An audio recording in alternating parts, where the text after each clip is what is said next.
Let's mic news at 9। ये है let's mike more than radio और आप सुन रहे हैं न्यूज़ एट 9 समाचारों के साथ मैं महेश सिंह।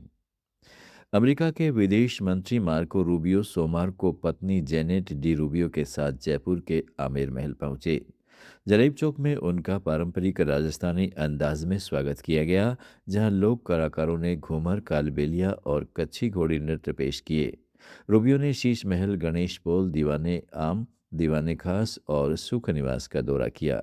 उन्होंने आमेर महल को इनक्रेडिबल पैलेस बताया। सुरक्षा व्यवस्था के चलते आमेर महल 4 घंटे तक पर्यटकों के लिए बंद रहा, जबकि एयरपोर्ट से आमेर तक कई रास्तों पर ट्रैफिक रोका गया। दौरे के बाद मार्को रूबियो पत्नी के साथ रामबाग पैलेस पहुंचे। इससे पहले मार्को रूबियो ने अपनी पत्नी जेनेट रूबियो के साथ आज आगरा में ताजमहल का दौरा किया। उन्होंने लगभग 45 मिनट तक स्मारक का भ्रमण किया और प्रसिद्ध डायना बेंच पर बैठकर तस्वीरें भी खिंचवाई। उनकी पत्नी ने ताजमहल की सुंदरता की जमकर सराहना की और इसे बेहद खूबसूरत बताया। इस दौरान गाइड से दोनों ने ताजमहल की नक्काशी और इतिहास के बारे में जानकारी ली। सुरक्षा कारणों से परिसर में कुछ समय के लिए पर्यटकों की आवाजाही रोकी गई। अमेरिका के राष्ट्रपति डोनाल्ड ट्रंप ने प्रधानमंत्री नरेंद्र मोदी को अपना महान दोस्त बताते हुए कहा कि वे मोदी के बहुत बड़े फैन हैं।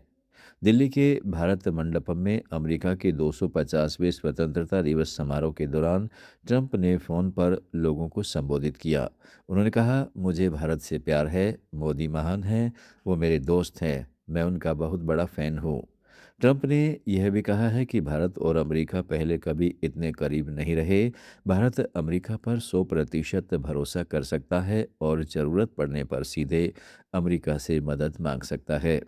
इस कार्यक्रम में विदेश मंत्री एस जयशंकर और अमेरिकी प्रतिनिधि भी मौजूद रहे। पेट्रोलियम और प्राकृतिक गैस मंत्रालय की संयुक्त सचिव सुजाता शर्मा ने इंटर मिनिस्ट्रियल ब्रीफिंग में कहा है कि पश्चिमी एशिया संकट का असर कच्चे तेल, एलपीजी और प्राकृतिक गैस के आयात पर पड़ रहा है। हालांकि सरकार देश में पेट्रोलियम सप्लाई को सुचारू बनाए रखने के लिए लगातार प्रयास कर रही है। साथ ही सभी राज्यों और केंद्र शासित प्रदेशों को स्थिति पर कड़ी नज़र रखने और सप्लाई व्यवस्था की नियमित मॉनिटरिंग करने के निर्देश दिए गए हैं। सरकार का कहना है कि आम जनता को जरूरी ईंधन की उपलब्धता में किसी तरह की परेशानी न हो, इसके लिए हर जरूरी कदम उठाए जा रहे हैं। चलते जैसा आप जानते हैं कि रिफाइनरी प्रोडक्शन एलपीजी का इंक्रीज किया गया है and it is touching around 50,000 ton per day now. Retail outlets पर कुछ स्टेट्स के अंदर पैनिक बाइंग देखी जा रही है, जैसे कुछ डिस्ट्रिक्ट्स ऑफ गुजरात, महाराष्ट्र और यूपी। और जो मेन कारण एनालिसिस के बाद जो समझ में आ रहा है वो ये है कि कुछ तो एग्रीकल्चर डिमांड है और इसके अलावा कुछ बल्क जो डिमांड है वो भी रिटेल आउटलेट्स पर शिफ्ट हुई है। इसके अलावा जो प्राइवेट सप्लायर्स थे उनकी डिमांड भी public sector oil marketing companies के रिटेल आउटलेट्स पर शिफ्ट हुई है। इस संबंध में सभी स्टेट्स और यूनियन टेरिटरीज के साथ एक वीसी की गई है। उर्वरक विभाग की अतिरिक्त सचिव अपर्णा शर्मा ने जानकारी दी है कि देश में उर्वरकों यानी फर्टिलाइजर का स्टॉक फिलहाल पूरी तरह पर्याप्त है। इस साल देश की कुल ज़रूरत करीब 390 लाख टन आकी गई है, जबकि वर्तमान में 200 लाख टन से ज़्यादा उर्वरक उपलब्ध है। यह कुल आवश्यकता का 51% से अधिक है, जो सामान्य स्तर 33% से काफ़ी ज़्यादा माना जा रहा है। सरकार ने बताया है कि हालिया वैश्विक संकट के बावजूद घरेलू उत्पादन और आयात में बढ़ोतरी हुई है। अब तक 95 लाख टन घरेलू उत्पाद और 22 लाख टन से ज़्यादा आयात देश में पहुंच चुका है। इसके अलावा भारत ने 13.5 लाख टन डीएपी और 9 लाख टन एनपीके उर्वरक भी सुरक्षित कर लिया है। समाचारों में फिलहाल इतना ही। जुड़े रहें लेट्स माइक के साथ।